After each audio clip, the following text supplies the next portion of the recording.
चन्द्र जस्तो तिम्रो मुहार आँखा वरिपरि,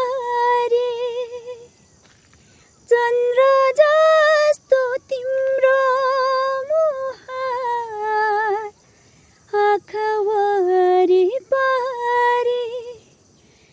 जति बिर्सौ भने पनि आँसु घरी घरी, जति बिर्सु भने पनि आँसु घरी घरी।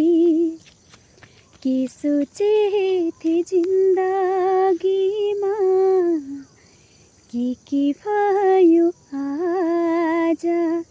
थ्याङ्क यू सो मच साथीहरू। कस्तो हुन्छ सबैजनाले कमेन्ट गर्नुहोला।